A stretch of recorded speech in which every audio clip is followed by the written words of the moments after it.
Hai teman-teman, jumpa lagi dengan saya Dr. Adi W. Gunawan. Dalam kesempatan ini, kita akan membahas topik yang sangat penting, Rewriting the Code of Reality. Rewriting the Code of Reality dalam bahasa Indonesia, menulis ulang kode realitas.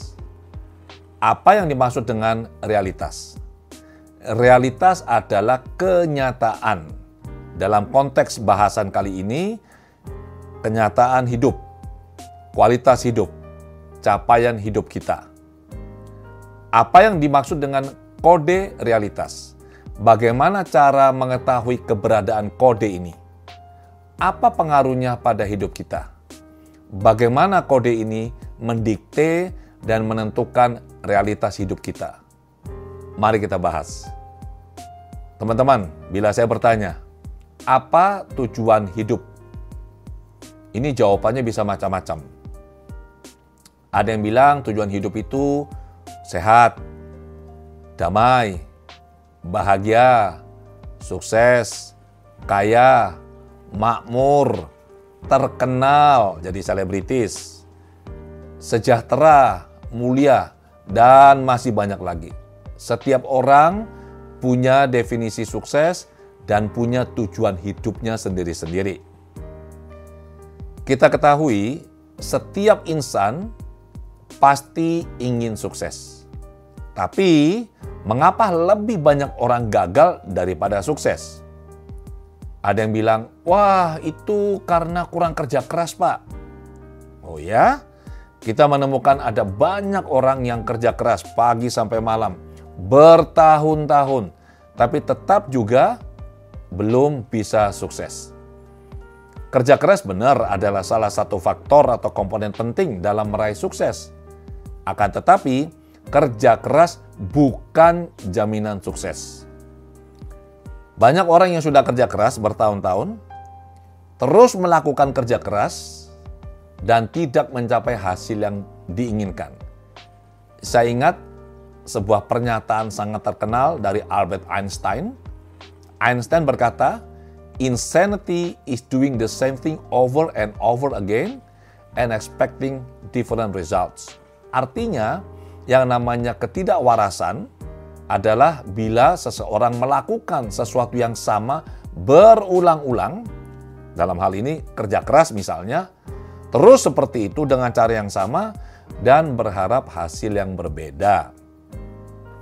Jadi apa sih sebenarnya kode realitas ini? Apa sih sebenarnya faktor yang menentukan keberhasilan? Kita akan bahas missing link-nya. Di dalam buku yang saya tulis, Quantum Life Transformation, saya menawarkan sebuah rumus sukses. Untuk bisa sukses, selalu ada dua komponen penting. Selalu. Dalam kondisi apapun, dimanapun, siapapun, bagaimanapun.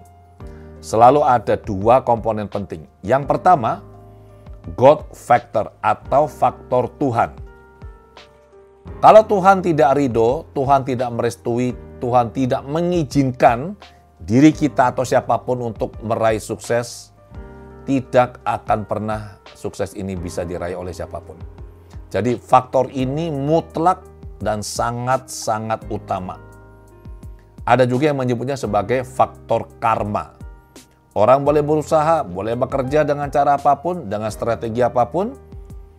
Bila karmanya tidak mendukung, maka dia tidak akan bisa meraih sukses yang diinginkan.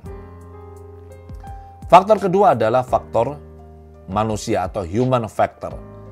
Saya tidak akan pernah membahas faktor Tuhan. Mengapa? Karena ini adalah relasi vertikal, relasi kita dengan Sang Pencipta, sifatnya sangat personal. Dan ini bukan ranah keilmuan saya. Saya percaya, ini yang saya jalani dalam hidup saya, untuk setiap upaya, kegiatan, tujuan yang bersifat baik, mulia, untuk diri sendiri, untuk sesama, untuk keluarga, sebuah tujuan atau upaya yang berlandaskan nilai-nilai yang mulia, berlandaskan nilai-nilai spiritual yang luhur. Saya yakin dan percaya Tuhan, semesta alam, karma baik pasti mendukung. Sekarang, saya hanya fokus pada faktor manusianya. Jadi ingat ya, apapun yang terjadi, faktor Tuhan ini sangat-sangat penting dan utama. Teman-teman setuju atau tidak bila saya katakan bahwa manusia pada dasarnya adalah makhluk luar biasa dan didesain untuk sukses? Anda bilang, masa sih Pak? Oke, teman-teman tahu enggak bahwa pada saat kita dilahirkan, setiap bayi yang lahir langsung punya 86 miliar sel otak atau neuron. Siapapun bayi ini dari latar belakang apapun, siapapun orang tuanya tidak jadi masalah. Tuhan memberikan 86 miliar sel otak atau neuron. Ini dari hasil penelitian Herculano Housel dan teman-teman. Setiap anak lahir dengan 86 miliar sel otak. Pertanyaannya, mengapa setelah dewasa nasib mereka beda? Padahal sama-sama punya 86 miliar neuron. Biasanya ada yang bilang begini, ya sudah nasib, sudah karmanya seperti ini. Benarkah demikian? Teman-teman, saya praktik hipnoterapi klinis mulai tahun 2005. 2005 sampai sekarang, saya bersama dengan murid-murid saya, para hipnoterapis klinis AWGI, kami secara kolektif telah melakukan lebih dari 130.000 sesi konseling dan atau terapi. Dari sekian banyak sesi konseling dan atau hipnoterapi yang kami lakukan, kami menemukan ada satu pola yang konsisten dalam setiap diri klien yang kami bantu. Mereka datang dengan beragam masalah, macam-macam masalahnya. Secara umum kalau kita bicara mengenai kinerja atau capaian hidup, polanya sangat sederhana. Apa ini? Kinerja ditentukan oleh hardware, 86 miliar sel otak atau neuron, dan software. Jadi jelas ya, hardware-nya adalah otak kita yang Tuhan berikan, 86 miliar neuron sejak kita lahir, dan software-nya adalah program pikiran. Sebaik apapun, secanggih apapun hardware-nya kita, apabila software-nya tidak baik, ini kinerjanya pasti tidak optimal. Berbicara mengenai software atau program pikiran, kita bicara ada dua pikiran, yaitu pikiran sadar dan pikiran bawah sadar. Pikiran sadar mengendalikan diri kita berkisar antara 1-5%, sementara pikiran bawah sadar 95-99%. Jadi apapun situasi dan kondisinya, apabila terjadi perbedaan pendapat, perbedaan kepentingan, perbedaan tujuan, terdapat konflik di antara pikiran sadar dan bawah sadar, siapa yang menang? Benar, selalu yang menang adalah pikiran bawah sadar. Dan ini saya ilustrasikan dengan gambar ini. Ada seorang pesumo yang besar, gemuk, kuat, melawan satu orang yang kecil dan kurus. Pesumo yang besar dan sangat kuat ini adalah analogi dari pikiran bawah sadar. Sementara lawannya yang kurus, kecil adalah pikiran sadar. Jadi apapun situasinya, yang menang selalu yang besar ini, yaitu pikiran bawah sadar.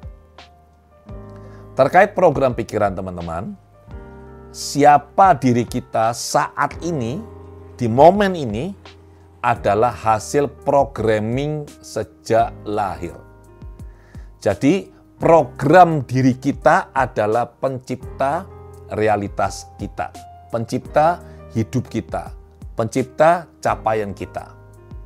Kembali pada rumus sukses yang tadi telah dijelaskan, yaitu ada dua komponen, God factor atau faktor karma dan human factor yang bersinergi dan bisa menghasilkan sukses. Maka kalau kita fokus pada human factornya saja, human factor adalah sebagai berikut. ada dua komponen dalam human factor. Yang pertama adalah be, dan yang kedua adalah do. Do adalah apa yang kita lakukan, activity kita, keterampilan kita, skill kita, knowledge kita, pengetahuan kita. Ini yang biasanya orang mayoritas fokus. Mereka fokusnya di sini. Belajar, melatih diri, mengembangkan keterampilan tertentu, dengan harapan mereka kalau sudah punya semua ini, mereka kerja keras, mereka bisa mencapai kualitas hidup yang baik seperti yang diharapkan. Pada kenyataannya tidak sesederhana ini. Mengapa? Karena ada satu komponen lagi yang justru sangat penting tetapi jarang orang tahu atau perhatikan. Yaitu apa? Be, atau kualitas diri. Kualitas diri ini yang menentukan hasil dari do. Jadi be yang perlu kita otak-atik, be yang perlu kita tingkatkan. Be ini ditentukan oleh program pikiran kita. Nah sekarang program pikiran ini apa? Program ini bisa mendukung kita untuk meraih sukses, bisa juga menghambat kita untuk meraih sukses. Yang luar biasanya, semua program bekerja di level pikiran bawah sadar. Kita tidak tahu dia ada. Dan program bagusnya adalah dapat dimodifikasi atau diganti sesuai kebutuhan. Ibarat program di komputer, kalau sudah tidak lagi mendukung atau justru menghambat kerja, bisa kita upgrade atau kita ganti dengan program yang baru.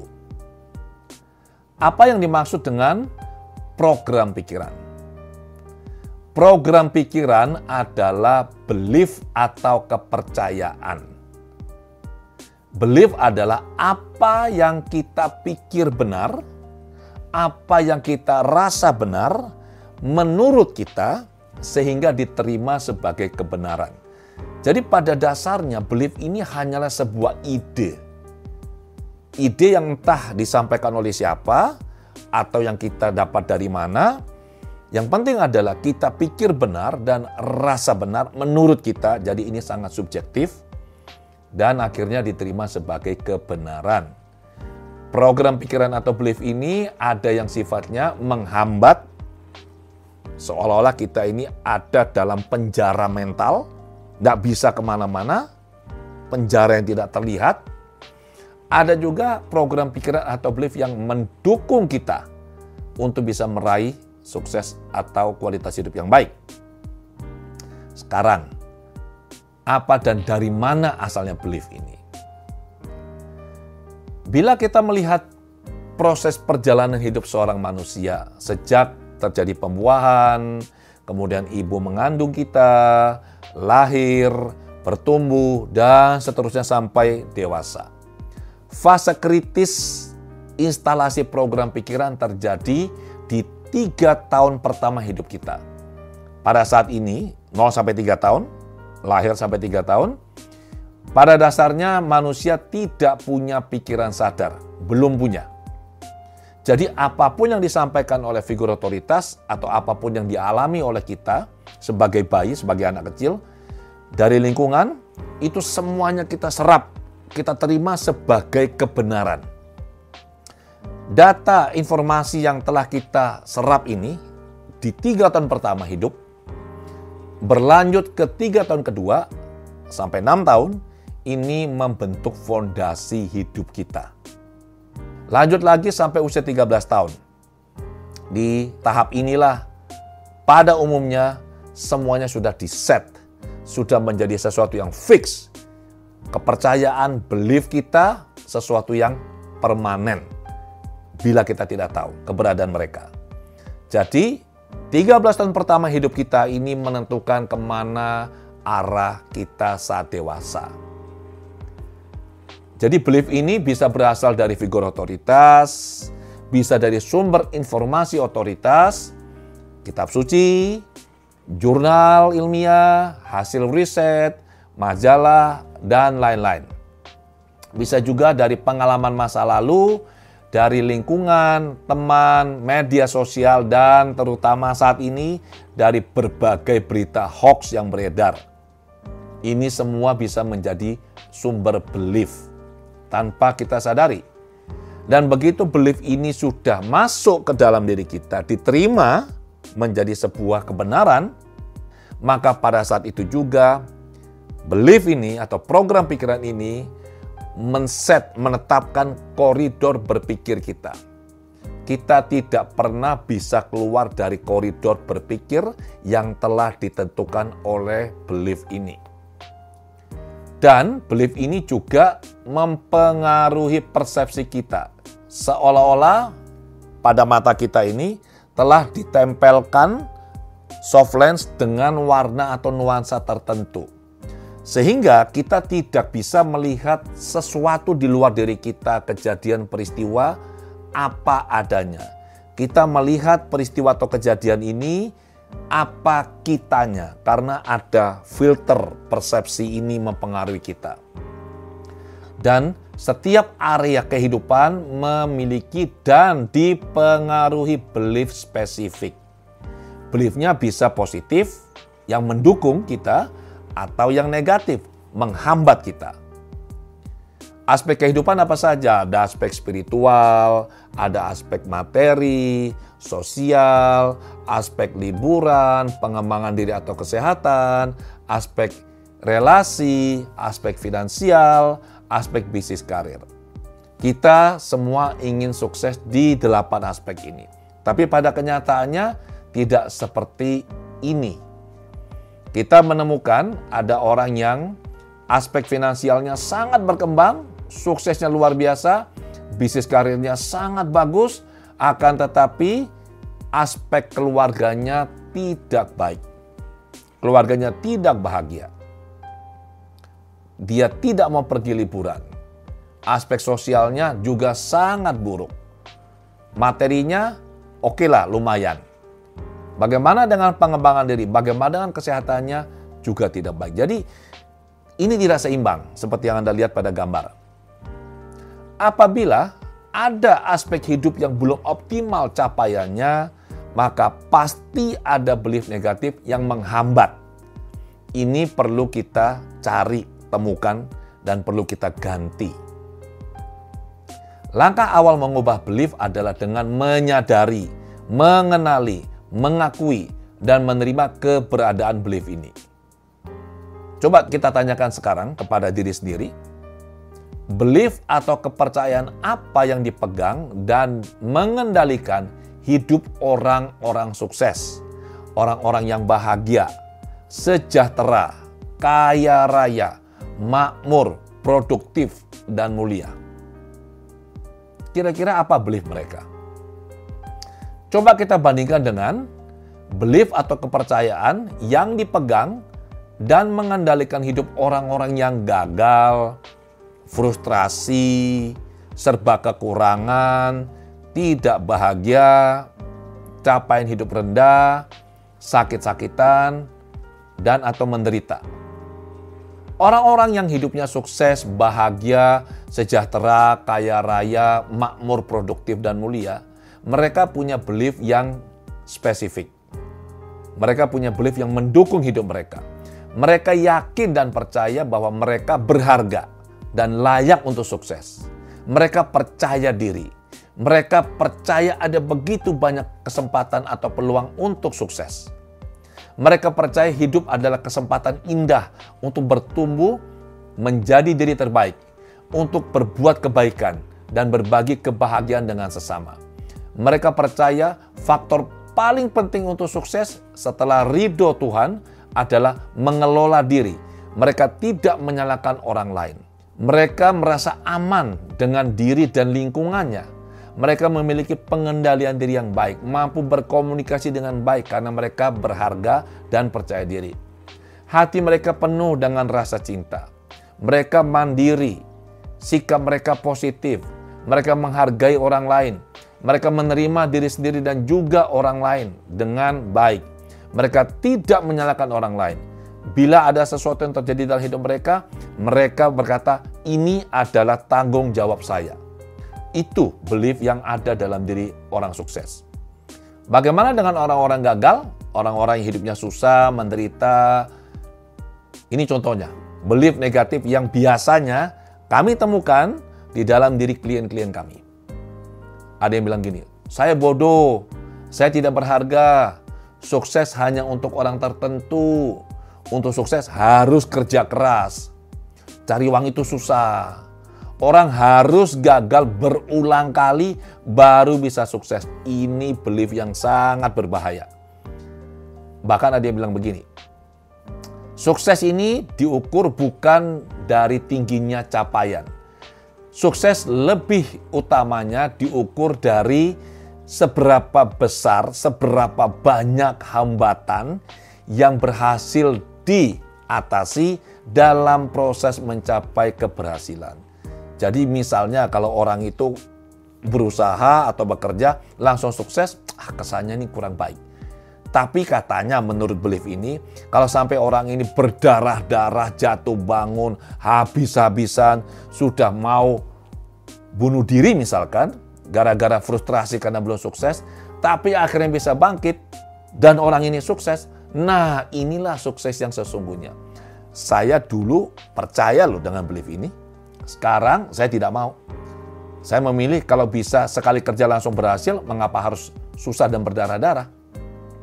Ada lagi yang menyatakan menginginkan lebih itu sama dengan serakah. Jadi kalau kita sudah punya sesuatu, misalkan kita mau meningkat diri lebih tinggi, kita ingin lebih banyak, katanya nggak boleh, itu serakah. Ada lagi yang bilang uang tidak penting karena tidak dibawa mati. Nah, kira-kira orang kalau punya belief seperti ini, bagaimana kualitas hidup dan keuangannya? Uang adalah akar segala kejahatan.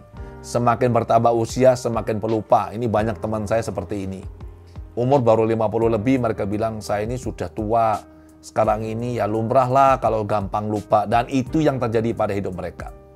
Ada lagi yang bilang, membangun rumah tangga itu sulit. Nah, ini kami jumpai pada klien yang tidak punya pasangan, padahal secara karir, bisnis luar biasa. Orangnya cerdas, cantik atau gagah, sekolahnya tinggi, tapi tidak punya pasangan sampai usia hampir 40-an. Ada yang percaya bahwa daripada terluka, lebih baik hidup sendiri.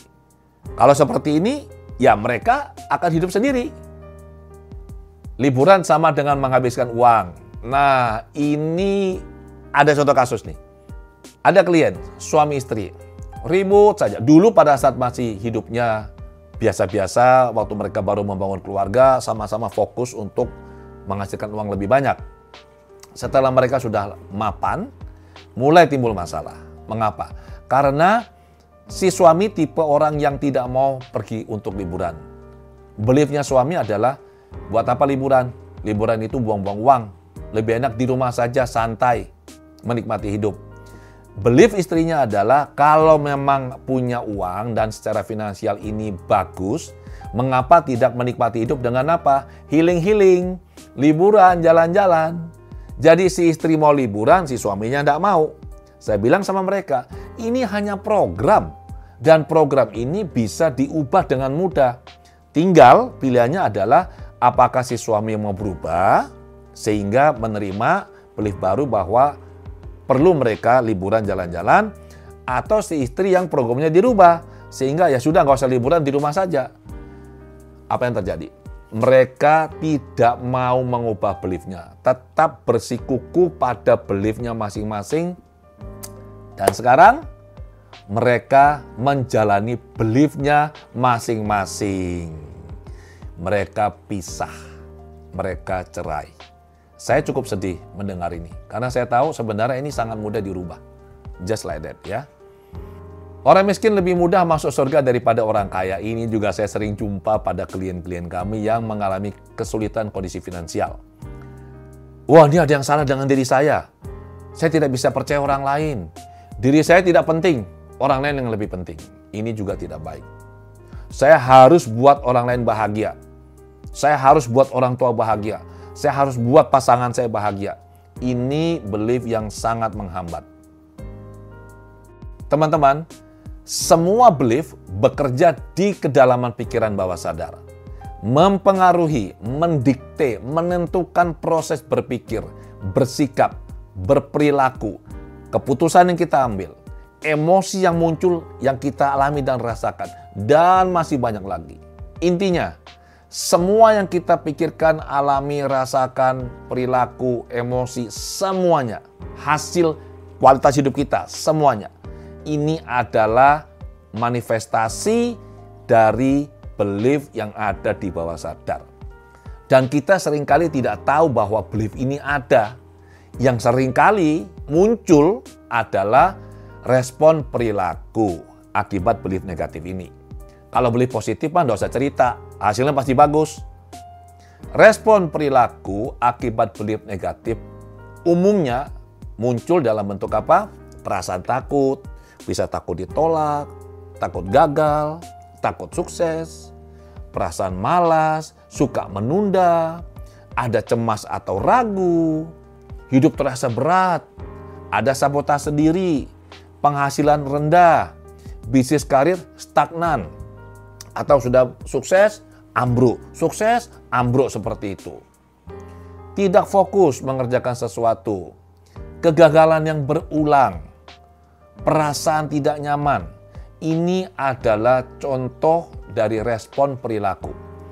Orang biasanya tidak bisa mendeteksi beliefnya apa, tapi perilakunya akan kelihatan. Karena perilaku ini terlihat dari apa yang kita alami. Program yang mendorong ini semua, mengendalikan ini, ada di bawah sadar. Karena dia bekerja di bawah sadar, teman-teman, kita perlu melakukan pemeriksaan ke bawah sadar, subconscious checking. Salah satu klien saya yang sudah kerja keras, sudah berusaha, orangnya pintar, rajin, tapi secara finansial belum berhasil. Saya tanya, Anda yakin ini? Anda bisa sukses? Oh yakin Pak. Anda yakin cari uang mudah? Yakin Pak. Saya bilang, saya nggak percaya. Kalau Anda sungguh-sungguh yakin, maka kualitas kondisi finansial Anda pasti sangat bagus. Klien yang lain belum punya pasangan. Saya tanya, Anda sungguh-sungguh mau berkeluarga? Dia bilang, iya.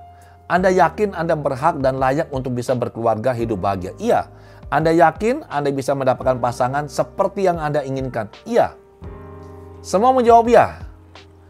Saya bilang, saya tidak percaya. Karena apabila yang Anda katakan ini benar, maka ini tercermin dari kualitas hidup Anda. Maka saya melakukan subconscious checking. Dengan teknik yang sederhana, tidak perlu masuk kondisi relaksasi pikiran, tidak perlu masuk kondisi hipnosis, tidak usah. Ada cara yang sangat mudah untuk memeriksa kondisi bawah sadar kita.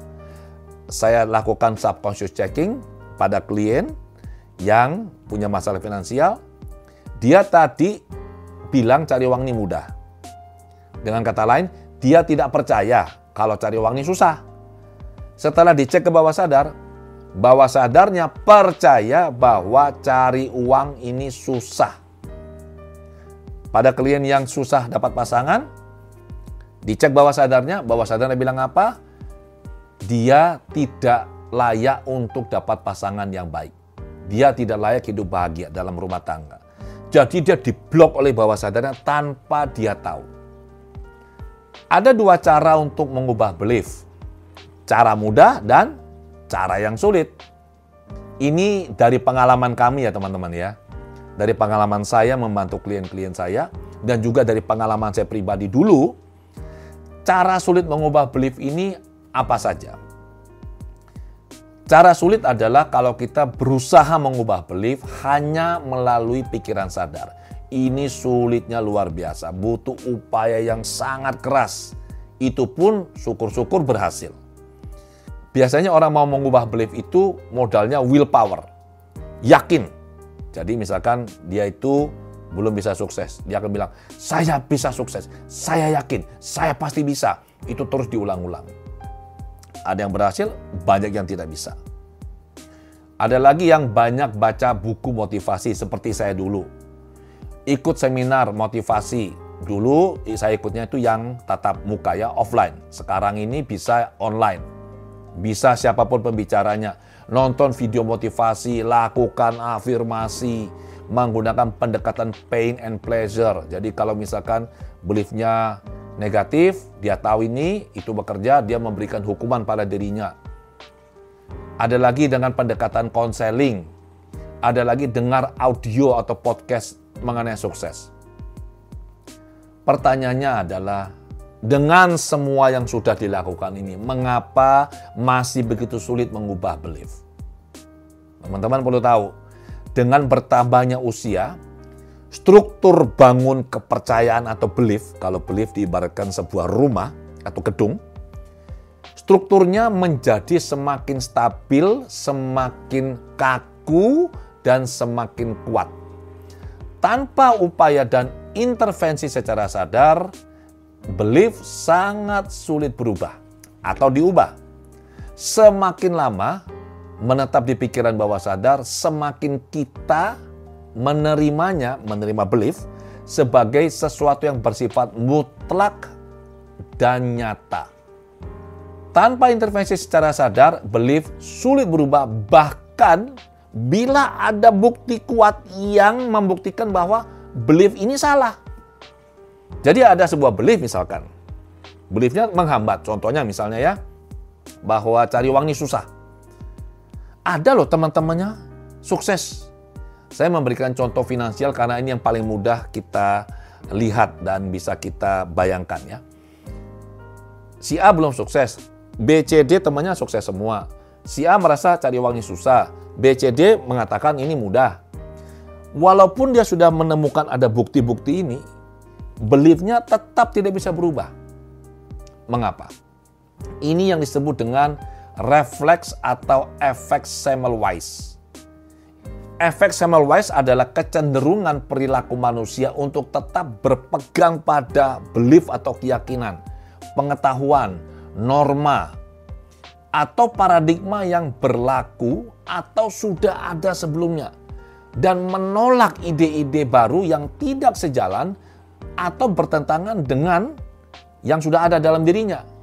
Walau terdapat bukti-bukti kuat mendukung ide baru ini. Mengapa orang sulit mengubah belief? Di luar dari apa yang barusan saya sampaikan. Dari pengalaman kami sebagai hipnoterapis, orang sulit mengubah belief adalah karena mereka tidak tahu keberadaan belief ini. Belief bekerja di pikiran bawah sadar. Mereka tidak tahu. Begitu suatu belief tercipta, ini menarik sekali teman-teman. Belief ini berlaku seperti makhluk hidup. Dia akan mempertahankan hidupnya, dirinya. Dia tidak bersedia diubah atau diganti. Karena kalau dia diubah atau diganti, dalam persepsi si belief ini, dia mati. Dia akan melawan dengan segala cara untuk bisa tetap eksis, untuk bisa tetap bertahan hidup. Belief akan melawan dengan memunculkan perasaan atau emosi tidak nyaman. Bisa dari emosi tidak nyamannya intensitasnya rendah, bahkan sampai yang sangat intens. Yang lebih parah lagi, bahkan belief ini bisa melakukan sabotase pada level tubuh fisik. Jadi pada saat belief ini mau diganti, badan orang ini sakit. Sampai sedemikian dahsyat kerja belief. Ini yang kami temukan di ruang praktek. Jadi bagaimana cara mudah mengubah belief? Langsung dilakukan di pikiran bawah sadar. Dan teman-teman, cara mudah ini sudah saya rumuskan ke dalam sebuah pelatihan yang bernama Rewriting the Code of Reality. Di dalam pelatihan ini, Anda akan belajar mengenai apa itu belief, mengidentifikasi core belief Anda, kemudian teknik mudah untuk berkomunikasi dan mengecek pikiran bawah sadar. Ada 4 teknik untuk mengubah belief dengan mudah. Teknik pertama ini berbasis pikiran sadar. Teknik kedua berbasis komunikasi dengan pikiran bawah sadar. Teknik ketiga, ini menarik. Teknik berbasis energi medan morfik. Dan yang keempat, teknik memanfaatkan sinergi antara kecerdasan tubuh, sistem energi tubuh, energi medan morfik, dan pikiran bawah sadar. Di pelatihan Rewriting the Code of Reality ini, Anda selain belajar dan praktik teknik mengubah belief, Anda akan dituntun untuk melakukannya di kelas. Anda juga belajar cara mudah dan efektif berkomunikasi dengan pikiran bawah sadar untuk memeriksa belief. Anda bisa saja secara pikiran sadar mengatakan bahwa Anda tidak percaya tentang belief tertentu.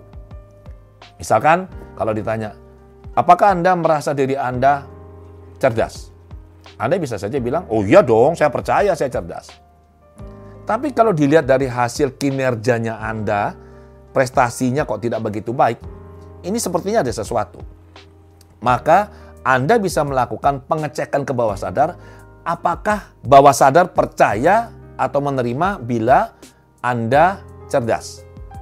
Anda cek sendiri, dan kalau hasilnya ternyata bawah sadar bilang, no, Anda tidak cerdas, maka hasilnya terlihat dari kualitas hidup Anda.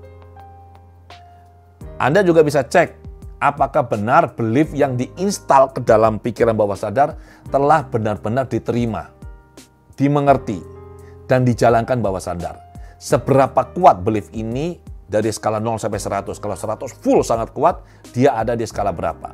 Anda bisa lakukan pengecekannya sendiri. Kemudian yang terakhir adalah Anda bisa melakukannya sendiri dengan mudah. Jadi ini adalah teknik-teknik yang sudah disiapkan, diramu, sudah diuji cobakan dengan hasil yang sangat bagus. Saya tutup dengan satu cerita ini. Di salah satu sesi pelatihan KLT, ada seorang wanita yang tidak suka makan sayur.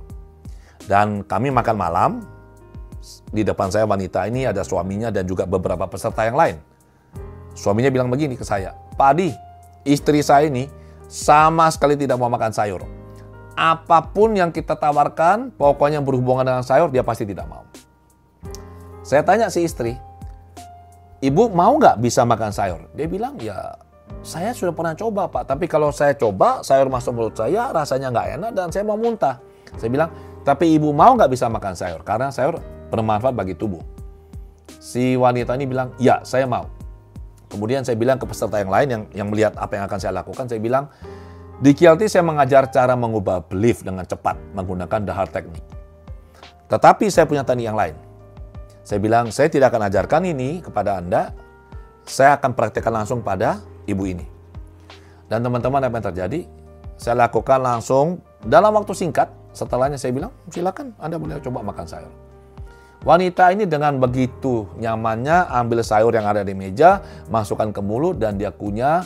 Suaminya kaget. Dia bilang, Pak Adi, belum pernah Pak dia melakukan ini.